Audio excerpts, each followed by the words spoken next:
warahmatullahi wabarakatuh. Perkenalkan, nama saya Olivia Candari, kelas 2E, NIM E1E022164.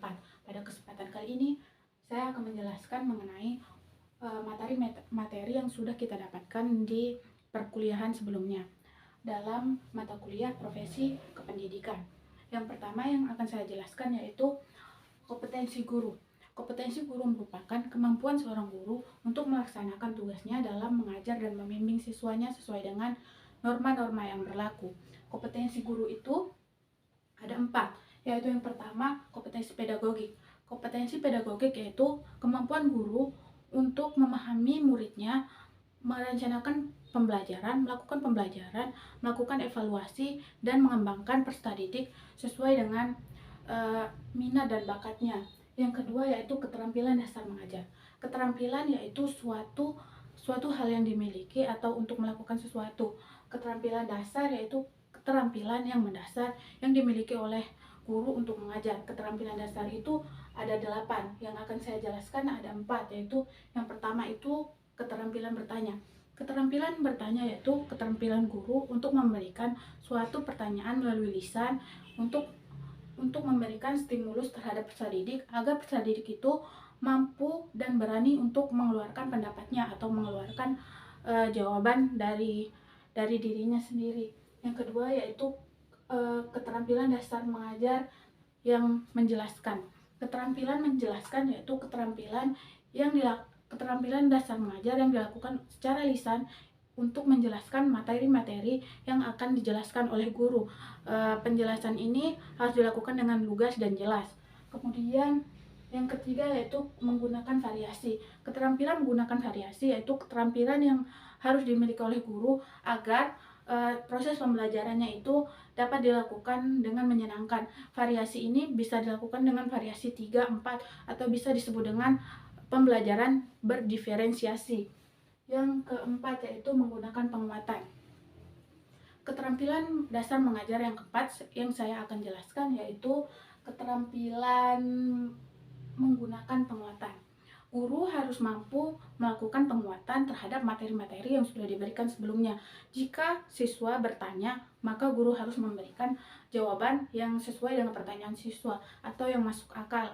Yang ketiga yaitu sertifikasi guru. Sertifikasi guru atau biasa disebut dengan sergur merupakan suatu proses pemberian suatu sertifikat pendidik kepada guru yang telah memenuhi standar profesional atau kelayakan seorang guru dalam melakukan kegiatan belajar dan mengajar di sekolah.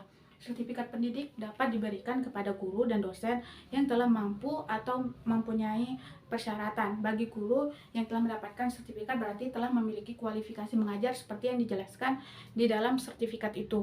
Selain itu, memiliki sertifikat akan memiliki nilai lebih tinggi daripada orang yang tidak memiliki sertifikat. Jika orang memiliki sertifikat, berarti ia layak untuk mengajar. Dan juga dalam segi ekonomi, gajinya lebih banyak dan tunjangannya lebih banyak. Sertifikasi ini ada 2 macam syaratnya, yaitu secara akademis dan non akademis. Misalnya secara akademik itu dia mempunyai ijazah sarjana D4 atau S1 pendidikan. Kemudian jika non akademik misalnya umurnya atau apapun yang dia dapatkan di luar dari dunia pendidikan. Kemudian pola untuk mendapatkan sertifikasi ini ada 3, yaitu pola PSPL, yang kedua pola PF, dan yang ketiga pola PLPG. Kemudian yang keempat itu adalah organisasi profesi guru. Organisasi merupakan suatu perkumpulan atau wadah orang-orang yang memiliki satu tujuan untuk mendapatkan tujuan yang ingin dicapai. Organisasi profesi guru merupakan wadah atau perkumpulan guru-guru untuk mendapatkan tujuan yang sama. Tujuan organisasi keguruan ini yaitu untuk mengembangkan karir, kewibawaan, pengetahuan, dan kesejahteraan anggotanya. Organisasi profesi guru di Indonesia ada banyak. Yang saya akan sebutkan ada 2, yaitu organisasi PGRI dan organisasi IGI.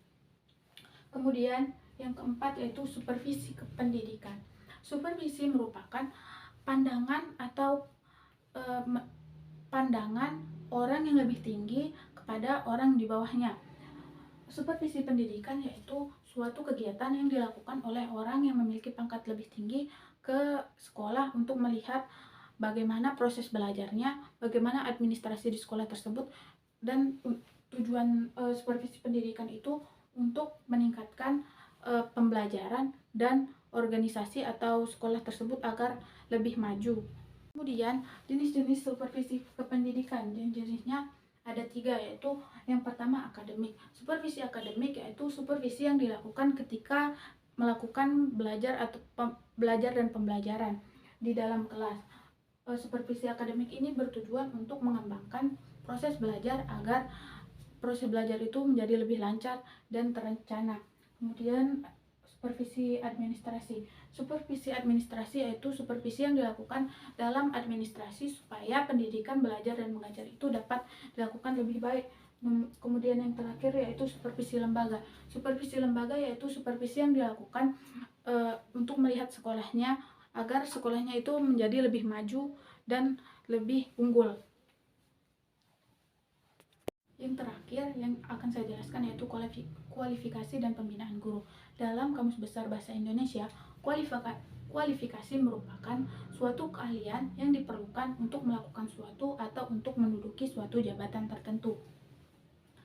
Kualifikasi guru dalam kegiatan belajar dan mengajar menentukan tercapainya atau tidak tercapainya tujuan dari pembelajaran. Keterampilan dalam melakukan pekerjaan profesi sebagai guru didukung oleh teori-teori yang dipelajari sebelumnya. Seorang guru atau guru harus belajar terus-menerus agar lebih berkompeten dan lebih profesional dalam melakukan pekerjaannya. Atau seorang guru itu harus memiliki kualifikasi. Guru yang profesional harus memiliki keterampilan dan kemampuan khusus dan juga dapat mencintai pekerjaannya sebagai seorang guru. Dan guru itu harus mampu menjaga kode etik guru. Ada beberapa kualifikasi guru, yaitu yang pertama kualifikasi akademik, yang kedua kualifikasi kegiatan belajar mengajar, dan yang ketiga yaitu kualifikasi kompetensi, yang keempat kualifikasi guru dan sehat jasmani rohani. Pembinaan guru kemudian pembinaan guru. Pembinaan guru merupakan suatu kegiatan atau usaha yang dilakukan secara sadar dan terencana dengan penuh tanggung jawab untuk mengembangkan potensi dan keahlian dari dirinya. Jadi pembinaan guru yaitu merupakan sebuah usaha yang dilakukan untuk mengembangkan dirinya menjadi lebih baik. Dengan kata lain, pembinaan guru merupakan sebuah usaha atau kegiatan yang dilakukan untuk memberikan sebuah bantuan kepada seorang guru agar menjadi seorang guru yang lebih baik dalam melakukan kegiatan belajar dan mengajar secara profesional. Menurut The German Story 1989, dalam pengertiannya, pembinaan profesional guru adalah sebagai usaha yang sifatnya memberikan suatu bantuan, dorongan, dan kesempatan pada pegawai untuk meningkatkan proses profesionalisasinya agar mereka dapat melakukan tugas utamanya dengan lebih baik, yaitu memperbaiki proses kegiatan belajar dan mengajar itu sendiri.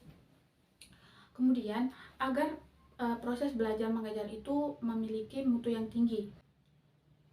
Menurut German Story 1989, memberikan arti bahwa pembinaan profesi guru adalah sebagai usaha yang sifatnya memberikan bantuan dan dorongan serta kesempatan untuk pegawai agar dapat melaksanakan tugas utamanya dengan yang lebih baik untuk memperbaiki proses belajar dan mengajar itu sendiri agar memiliki mutu yang lebih tinggi.